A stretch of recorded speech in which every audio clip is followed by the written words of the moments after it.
Hello, my name is Michelle Brown, and I'm going to share my action research project with you. It is something that's been really dear to my heart. It's about EL students and vocabulary, and it's really dear to my heart because I have a little nephew who was just recently adopted from China 2 months ago. This is him on the screen, and I feel like I'm living this on a daily basis whenever I see him because he is learning the language, but as he learns the language, he struggles with some of the vocabulary.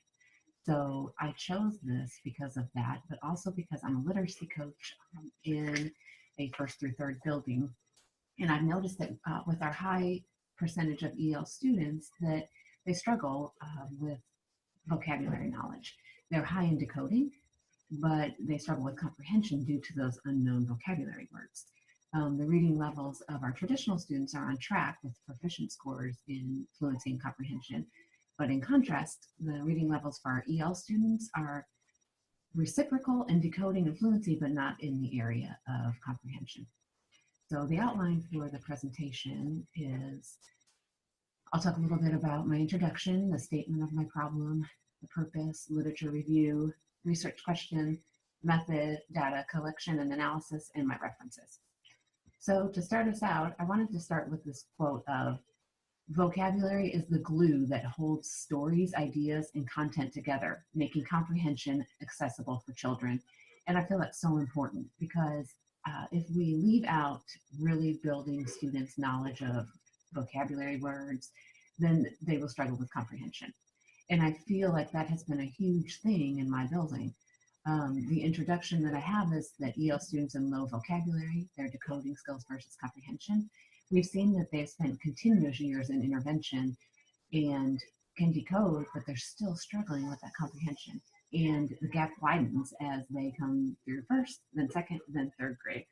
So a lot of times good readers often gain vocabulary knowledge through just the independent reading, but our poor readers, including the EL students, they often read less and the reading is more difficult or frustrating for them, so that further widens the gap. The statement of my problem is that EL students remain in intervention services for multiple years.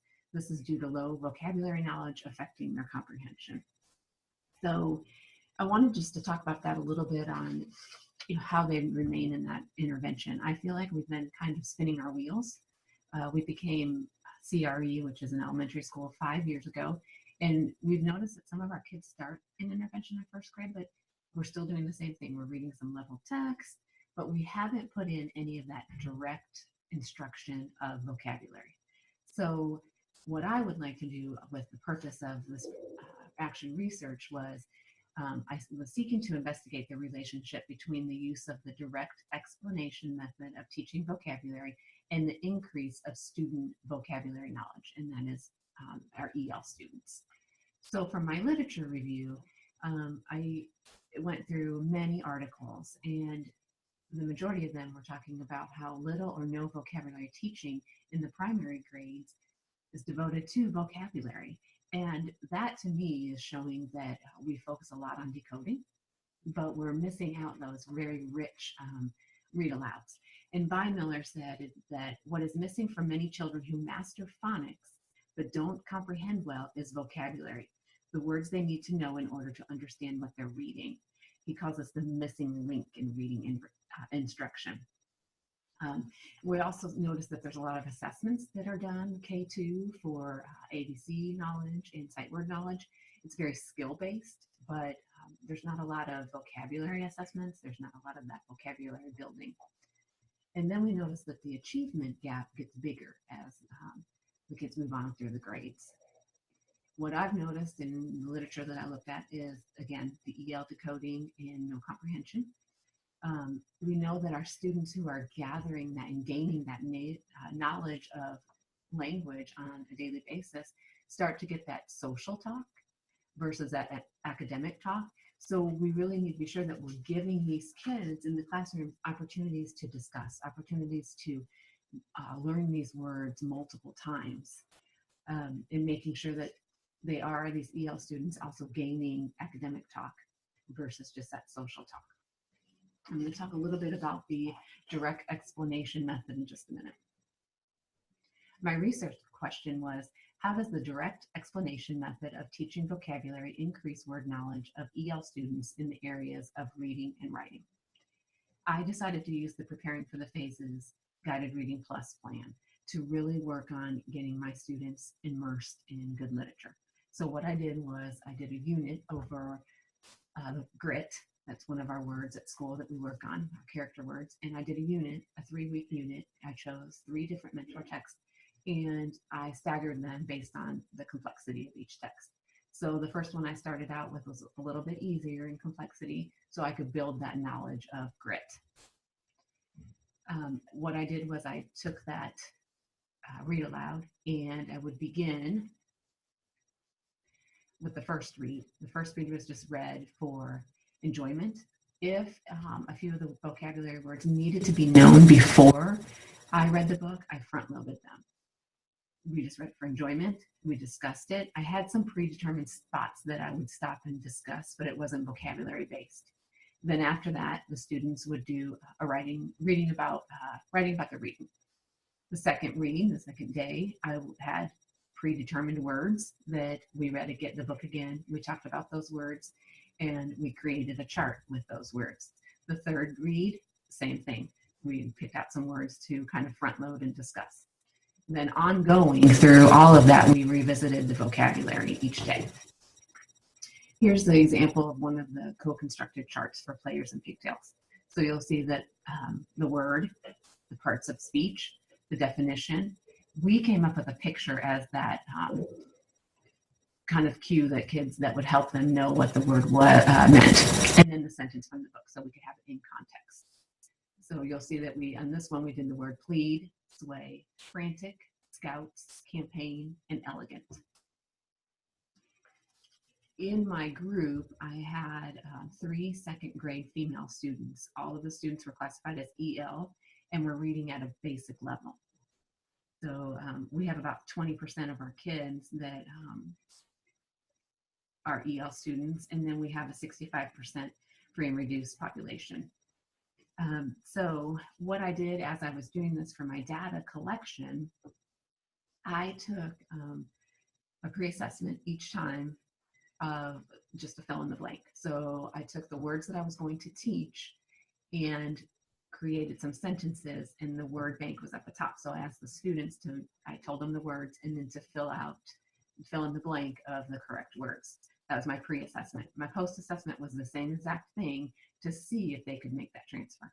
I also wanted to look at the writing intervention for the near transfer, which would happen in my classroom where the settings were the same versus that far transfer of the writing in the classroom. And also was looking for kids if they were using that text evidence. So you will notice on this first one, Players and Pigtails, the pre-assessment, I had 2 of my students that knew 1 out of the 6 words and 1 student who knew 4 out of the 6 words. At the post-assessment, I had 1 student that knew 4 out of the 6 words and the other 2 students 6 out of the 6 words. So that was successful. Then for the writing intervention, the near transfer, they were using these words in their writing when I would ask them to respond. Pleaded, frantic, elegant. They used the word grit. In the classroom, they were using the word frantic. They have to do a job interview application. So the one student did the word frantic. Another one was just writing in her journal for some free writing, and she used the word elegant.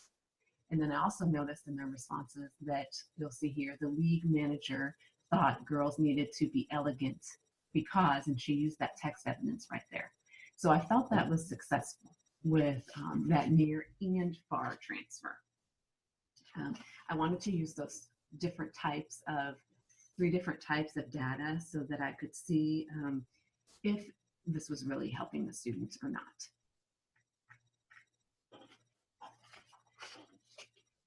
I feel the last mentor text that I used, I felt like I was rushed. I only had 2.5 days, and I felt like I was rushed, and then it showed in the end that they didn't do as well on the post assessment as they did on the other ones with the post. So I didn't feel like I directly explained each word and helped them to know, because on the other ones, I'll go back to this slide, when I would talk about each one of these words, we would talk what the word plead is. I would say the word, have them repeat it to me. We talked about what type of speech it was. Then I had this predetermined definition, and I found it online. It was student friendly. So I would write the definition. We came up with a picture together, and then I went back to the page in the book that used that word. We would have them repeat it. We also, with the picture, used some hand movements. So I feel like when I directly explained each one of these words, it was helpful to them for that multiple times of hearing it, saying it, using it in a sentence. I also took the words and I took pictures. I Googled the different words and found images that would match the definition of the words. And I asked them to take the pictures, we did this as a whole group, to take the pictures and match them to the word. So they would have to say what the word is, match it to the picture, and then I asked them to explain to me how that word was used in a book, in the book that we read. Then the next time we did it, I asked them to explain to me a new sentence so I could see if it was transferring that way as well. I believe that my use of the more complex mentor text with predetermined vocabulary words really supported me in effectively teaching new words. The revisiting of vocabulary words gave those learners a chance to develop those relationships and connections between the words.